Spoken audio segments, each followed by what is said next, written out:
Good afternoon po, ES. Pwede naman daw pong si Baken ni Pangulong Marcos, yun pong mga gusto niyang alisin, bakit nagpasubmit pa raw po ng courtesy resignation. And pasensya na po if I have to ask this, di daw po ba ito parang pampapogi lang sa public? Ay, alam nyo, mahirap naman na sabihin nyo kung ano ang dapat, hindi na kailangan na mag-courtesy resignation. Ilagay ninyo ang sarili ninyo sa aming pwesto.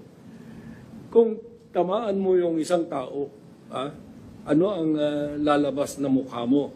It's best that we did it this way so that it will be more honorable for them. Hindi naman kami yung diktador na magsasabi, oy, wala ka na, sisipain mo na. When I said that we are all serving at the will of the President, at the President's pleasure, we have to humanize. So, demanding a courtesy resignation is the best way of doing it, because all that you can do is just to accept, and that's the end of the debate. You don't really need to follow what others are saying, because they are not in the saddle. They may have different views of it when their time comes, if ever that time will come. Pero the best advice is our own counsel, our own conscience. A quick follow-up lang po. Can you consider it as failure po on the part of the President na nakapaglagay po siya, nakapagtalaga ng mga official na underperforming or not performing well? And meron po ba tayong timeline kung kailan po mararamdaman ng ating mga kababayan itong mas maganda at maayos na serbisyo sa public sa mga bago? Dalawang tanong yan.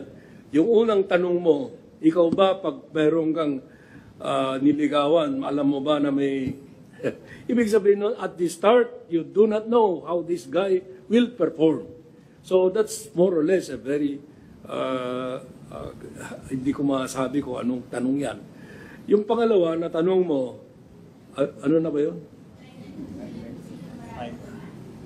Mararamdaman kagad, wala nang iba eh. Kung ang trabaho mo ay mag-deliver ng tinapay, deliver ka ng masarap na tinapay. Ganun lang. Hindi naman pwedeng, oy, bukas pa. Wag. Ngayon na. Kasi taong bayan naghihintay. Thank you very much. Tatanungin mo na naman yung political. Sana pakinggan tayo ng Korte Suprema. Sana naman matauhan tong COMELEC. Napaka-grave abuse of discretion talaga. Pang masabi ko sa inyo, binoto kami ng 2 milyong Pilipino, di ba? Ano sabi nung Kabataan Party List? Deserve daw namin to. Binoto lang sila ng 300,000, kami binoto ng 2,300,000.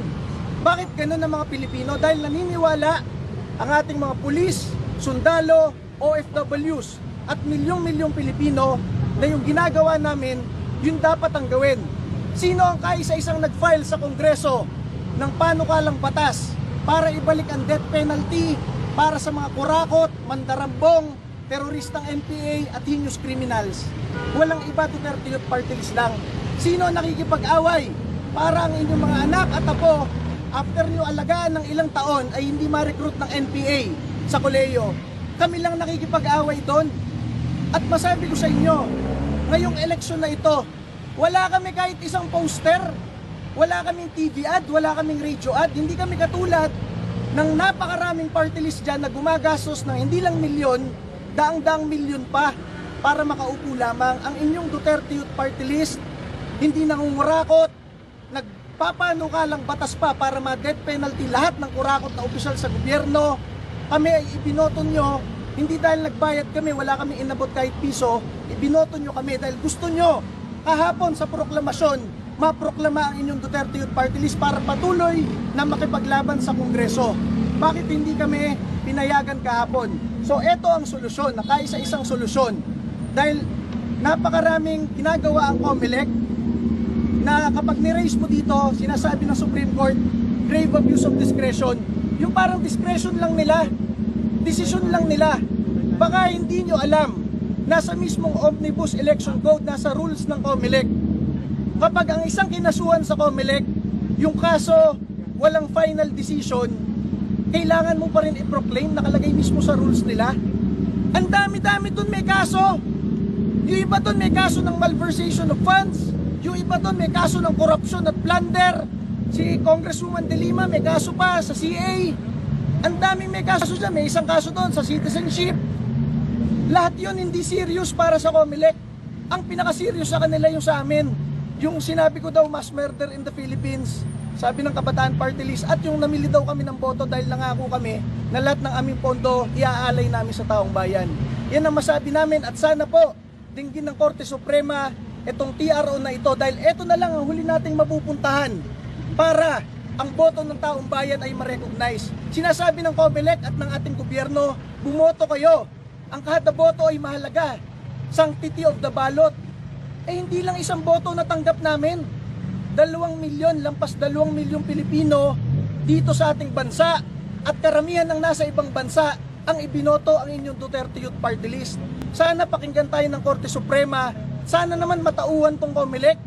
Napaka-grave abuse of discretion talaga. Kaibigan ko, walang nakitang iniliban na hakbang. Lahat ng mga requirements sinunod at sinabing maayos ang aming pagkakasunod sa RA 10752. So, ito po ang, kaya ako gulat na gulat na tinawag itong anomalous deal. So, ito po ang katotohanan ng kwento. So, kaya ako nagugulat sa mga pangyayari. Noong 2018 pa nga lang,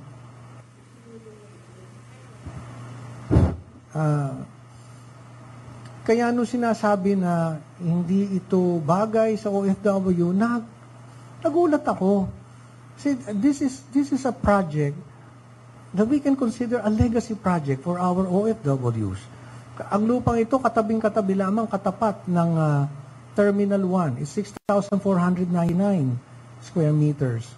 At makakapagtayo tayo doon ng, actually sa aming vision, paraiso nila eh. Ang nakakalungkot at nakakabigat ng dibdib, imbis na ito, papunta na tayo doon sa makita natin na mabuo ito, narito tayo, itong pinag-uusapan natin. Yun ang napakabigat. Pagkatapos napakaraming aligasyon sa akin. Saan ang galing? Sa isang papel na walang nakapirma, na ang dami-daming sinabi na kinita ko, hindi, pati nga yung numero hindi na nga magkasundo kung magkano. But let me tell you, to the OFWs I have been serving, hindi ko kayo pinagtaksilan, ginawa ko lang ito para sa inyong pagmamahal at wala po akong kinita dito. Walang ganun ito. Because Land Bank po ang nag-assess nito. As our government financial institution, it's the Land Bank who assessed the value and it is exactly the amount that OWA paid.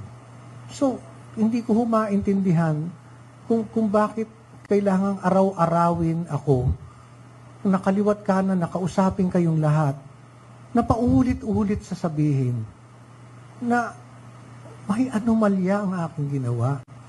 At sana naman lang, binigyan ako ng pagkakataong makausap. Nagulat na nga lang po ako na isang araw pinatawag ako na ako ay papalitan. So, yun po ang nangyari dito. Hindi ko po ito itinago sa ito pong ganitong kagandang transaksyon. Bakit namin itatago ito?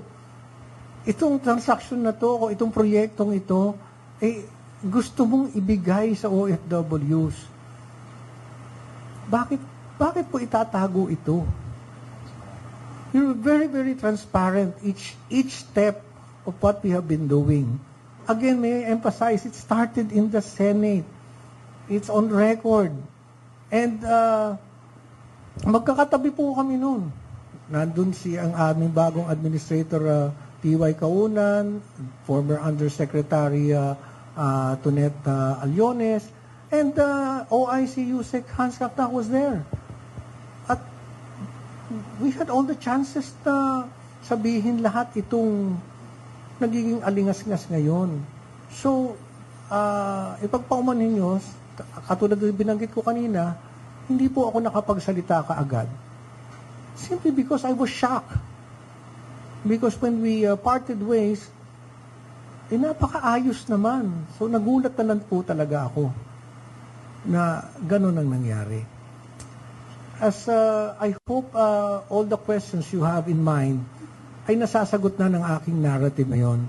Because alam ko naman po yung mga nasa isip niyo. Kaya minabuti na namin na on this day, ito po yung kwento. Ito po ang kwento ng nangyari dyan.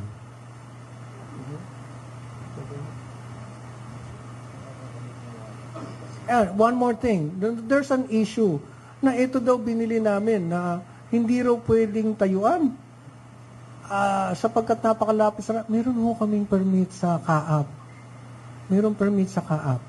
Taxes, hindi po kami ang nagbabayad ng taxes nito. Hindi ho kami.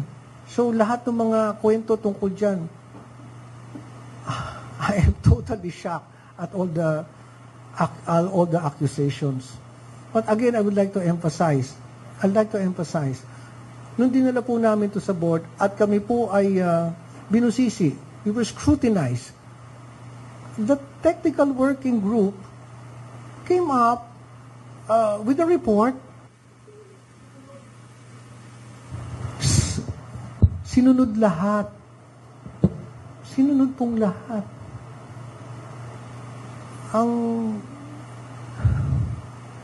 Kaya hindi ko maintindihan bakit itinawag na ganon. Again, sa mga OFWs, palagay ko ang pinakamalaki kong pagkakamali.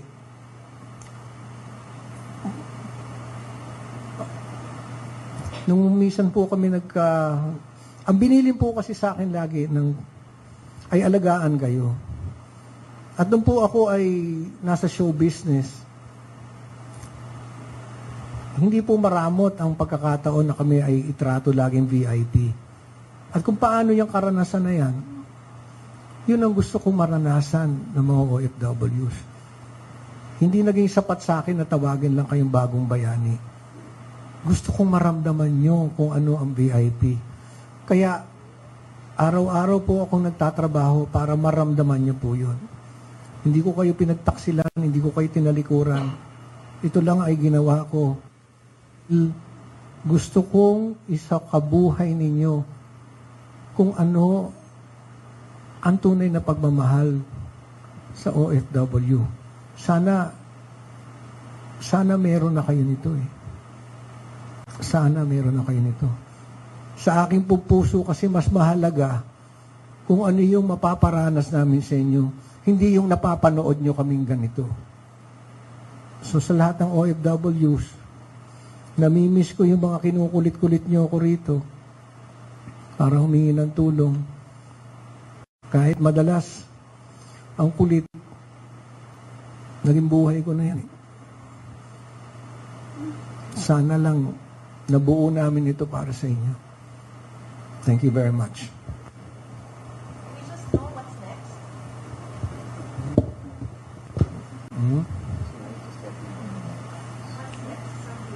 Yeah, well, we don't know. We don't know what's next. But kung ano man, that's why they're here. When the time comes. So, as of now, Sir, sorry, the question is, ano mangyayari doon sa 1.4 billion? so 1.4. So 1.4 billion, ano mangyayari doon sa halfway house since nabili na siya? So, magagamit pa rin po ba siya? Well, as of now, I think Mr. Ignacio is able to say everything on his side, everything in his heart, and practically that's the reason for this press conference. It's just for him to air what's on his heart. But the question And also yes. from the Philippine people is what will happen to the 1.4 billion and the house, the halfway house. What will happen? It's not. Yeah. Because the land is already under the name of the Republic of the Philippines. Kaya po nag-iisip kami hindi naman ho yan nakapangalan sa akin. Nakapangalan yan sa Republic of the Philippines. It's not even sa OWA. Oh. So, kung ano rin ang, uulitin ko uli, kung ano yung